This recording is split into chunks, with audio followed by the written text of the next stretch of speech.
This is the Sage Oracle Jet, a very interesting espresso machine. For some of you, it might depend a bit on how you've been making your coffee up until now, but maybe you've had a fully automatic coffee machine at home until now. Then the machine could assist you in smoothly mastering the essential steps from the fully automatic to the portafilter. Some of it she manages quite well, other areas she could definitely improve on more. It's an espresso machine with a built-in grinder, and often we face the challenge that one limits the other. That's a key topic we'll be exploring in detail. Additionally, in this video, we'll summarize all the insights we've gathered from months of testing, and now let's dive right in.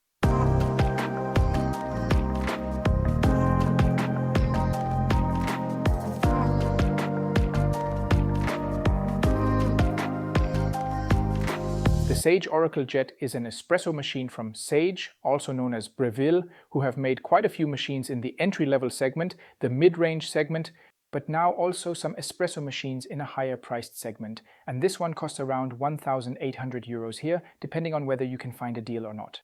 What the machine is, it's an espresso machine that's equipped with a built-in grinder as a feature, and that's why it's obviously important that we look at both. We are a Swiss coffee school with our own roastery and academy, and we test espresso machines and grinders week after week, and you can find all of it in our German YouTube channel. Because so many of you have requested that we also produce the videos in English, here's this one, translated with AI specifically for you in English. One of the main questions we consider when approaching an espresso machine is this machine the right fit for me? Does it suit you? Does it suit me? And I would say this machine is specifically designed for a very clear target audience. It's designed to make your introduction into the world of espresso making much easier. That's why it features a variety of highly convenient control elements. That means the grinder and the machine handle the tasks for you that, especially when you're just starting out with a portafilter, you might not yet fully master or even know how to approach. You'd first have to learn. So this is an offer, and that's why I think the machine is particularly well suited, or maybe even aimed at you if you've had a fully automatic coffee machine before, or if you've mostly brewed filter coffee at home and now or if you're thinking, I just want to dive into the world of making espresso now, the Sage Oracle Jet offers you the ideal way to get started with it. The machine wants to make things easier. Much of it works quite well. We have a high-quality stainless steel machine, 12 kilograms heavy, which has this grinder integrated here, and that's where it actually starts to help you. The grinder grinds directly into the portafilter once you've securely locked it in place, after you've selected your desired drink, and then it automatically grinds the preset amount of coffee with the chosen grind size directly into the portafilter for your convenience. Some grinders do that, but what's happening now, the step of tamping, that's entirely taken care of for you without any manual effort. That means you don't have to distribute the coffee grounds yourself, you don't have to tamp it. The Sage Oracle Jet does that for you. And while there have been some models in the past, we have to say it works pretty well these days, much better than before. The whole thing is quite even, it's well distributed, and we're not dealing with any major extraction problems at this point in time, which is great. Sometimes the problems occur when water flows faster through spots with holes or where the coffee is less densely packed. It doesn't happen much here, so we don't experience what's called channeling, but instead we achieve a lot of consistent and even extractions, at least in terms of the grinder and the machine's overall performance and functionality. When we then pull the espresso, the next aid and control element comes into play, which essentially serves as a clear guide for you throughout the process. A guide that essentially tells you, now we're doing this step, now we're moving to that, and carefully leads you through the entire extraction process step by step. And it also gives you feedback, especially when the espresso is running and has finished, and the grinder detects that you've slightly overshot the target range, providing you with insights to adjust accordingly. Then the machine recommends that you adjust the grind finer to ensure it stays within the target range. That's smart, it helps, and it works. So with this setup, using this combination, you can easily make a solid espresso without any hassle at all. It still depends a bit on the coffee and other factors. We'll dive into the espresso machine's performance shortly.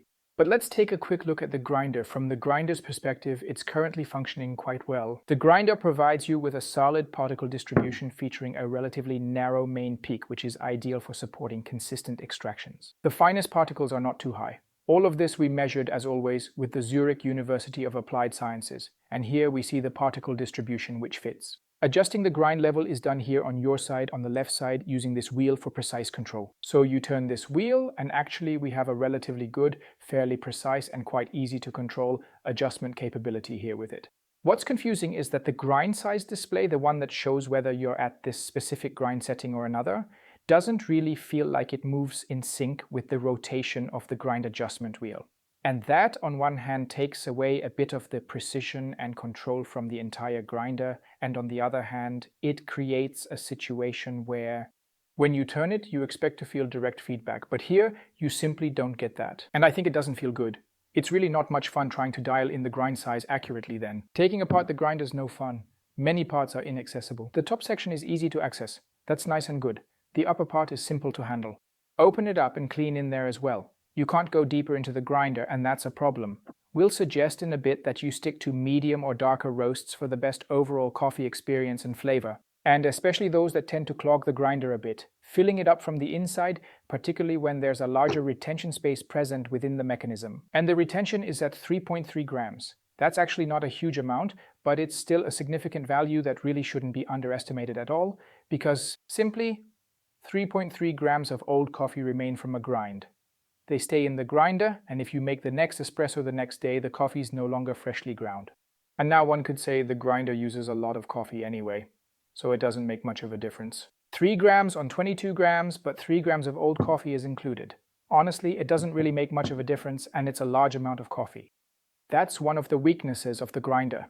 You can't set it to deliver a precise amount of grams based on a time setting. Instead, the grinder detects through its integrated screw that it has reached a specific fill level, and that's how it determines the final amount of coffee it grinds. That no more coffee can fit inside, and then it automatically stops the grinding process, and this value is always at least 20 grams in total.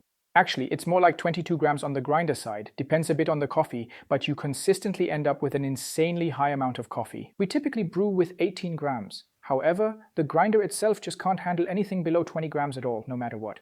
That means you're somewhat limited by the grinder when it comes to the drink recipes and brewing ratios you're actually able to work with. And it definitely restricts your flexibility to experiment and try things yourself. So you're always a bit limited when it comes to the actual amount of coffee you're practically able to use effectively. Then you have to make adjustments accordingly with the water quantity. The coffee amount, you can't just change that so easily. So you've really got to take off that screw, the tempering screw right there, and then take out another screw there, secure the entire assembly, and bring it back up again. That's not something that happens fluidly on the fly. With other grinders, you simply adjust the dosage setting up and down. That's definitely easier with another grinder, but here it's due to the cool, well-functioning, and fully integrated tamping mechanism design. Speed-wise, the grinder is holding up well. We're at just under 10 grams in 10 seconds, which we're demonstrating here. And in terms of noise level, it's completely acceptable at 75 decibels. That said, it doesn't come across as particularly smooth or premium in sound quality. It definitely gives off the feeling of a somewhat simpler grinder, which is clearly conveyed through the noise level it generates overall. Now let's move on to the deeper aspects of making espresso. Let's put the grinder aside, which in terms of particle distribution, provided us with a good foundation to then make an espresso. Now we get to the machine. And first off, we can positively say that the machine heats up very quickly. It really heats up quickly. That's thanks to the thick film heater technology. In just 3 minutes, we're basically ready. What's definitely true at that point is that the portafilter itself still isn't quite hot yet. Make sure to flush the portafilter thoroughly by running a couple of empty shots through it without any coffee grounds inside, ensuring it's properly preheated and fully ready to go before you begin the brewing process. Once the portafilter reaches the right temperature, dose the coffee grounds into it, and the extraction process will get underway straight away. And now there are 2 things we'd strongly recommend to you. First, you should, in the menu navigation, go for the volume-based control option. It's fairly precise and quite reliable. The machine then delivers the desired amount of water quite precisely, though it's important to note that this amount is predefined. We would definitely recommend switching to the double shot function, as it typically provides around 45 to 48 grams of coffee. Espresso then in the cup for the double espresso, that somewhat matches the high amount of coffee that's also used. And you're definitely operating in a good, reasonable range there, especially when you carefully take into account the high amount of coffee used. You could set up a time control either in parallel or as an alternative to manual adjustments. It varies a little, or more accurately, the output changes slightly because you constantly encounter different resistance in the cake. A much bigger issue, and I would say the machine's most significant weakness is, however, the entire temperature behavior. Basically, the machine has a good pre-infusion mode, which really does a great job of wetting the coffee grounds, the coffee material thoroughly, and then it begins the extraction process. It takes a fair amount of time for the pre-infusion, but we'd argue it's a solid default setting that doesn't negatively impact most coffees and can even enhance the flavor of certain varieties significantly. Now the other issue is the temperature development, and we've really tested and measured a lot extensively. even making efforts to improve it further along the way. But we can confidently say that we only reach the target temperature, which we set, and yes, it is adjustable, approximately 15 to 18 seconds after pressing the button, depending on the specific conditions and the machine's current state. Even if we say, at the beginning, the first few seconds, the machine doesn't even release any water yet, we don't count that. So we simply disregard the first 5 seconds in the measurement protocol and only begin our actual observation after 5 seconds have passed. Like then, the temperature is there, or we only begin monitoring even when the machine first reaches 70 degrees, and we measure how long it takes until it actually stabilizes at the desired target temperatures consistently. In our case now, 93 degrees, then we have to say it takes time. It takes half of your reference duration until we're up with the temperature. And when you compare that with other temperature curves and what we genuinely strive for, which is reaching the desired temperature quite rapidly and effectively, then we must acknowledge and clearly state, here, the machine approaches the coffee so slowly with temperature that it doesn't align with how we would normally program or adjust a machine. And we can observe here that the machine leaves out many key points, making it less suitable for various coffees, but rather restricting itself to the types of coffees we would recommend to you. And we recommend opting for darker coffees and more intense roasts instead. From us, you could use our Compadre, our Apas, the Henrique, bolder roasts like, for example, also the Mami.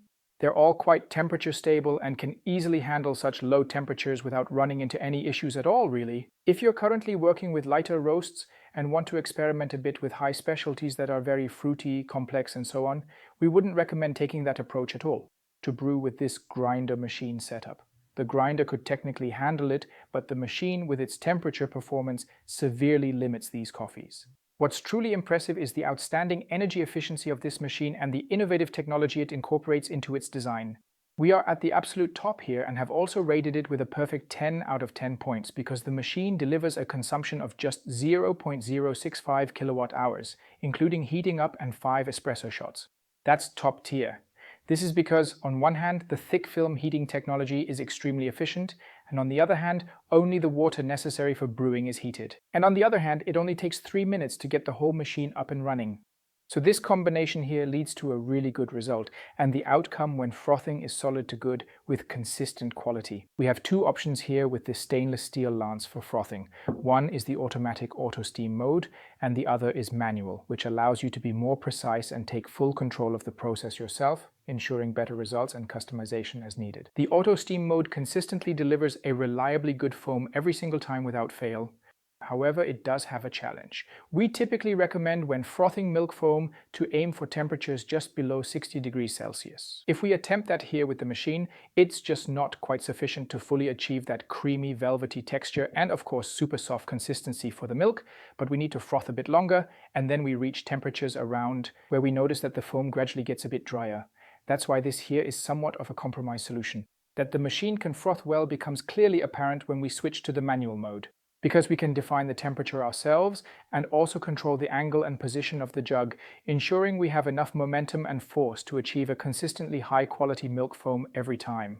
The auto steam mode is certainly suitable for providing you with a solid foam, which might be helpful at the beginning, especially if you're new to an espresso machine and haven't yet learned how to froth milk properly, with which you can still easily create a simple latte art pattern and focus more on perfecting the design itself step by step. And at the same time, the machine has the potential to keep supporting you by moving on to manual frothing. By the way, these are topics we, of course, cover in our courses, so if you want to dive deeper into this, take a look and explore our course offerings. They're available in Germany at our coffee school and also at our Basel Coffee School. Cold brew didn't just become a thing in 2025, it's actually been a topic for quite some time. That's why many of us choose to make cold brew with a filter coffee base and prefer using a manual brewing method for preparation. More and more espresso machines are offering this as a method for you, and that's definitely an exciting new experimental field.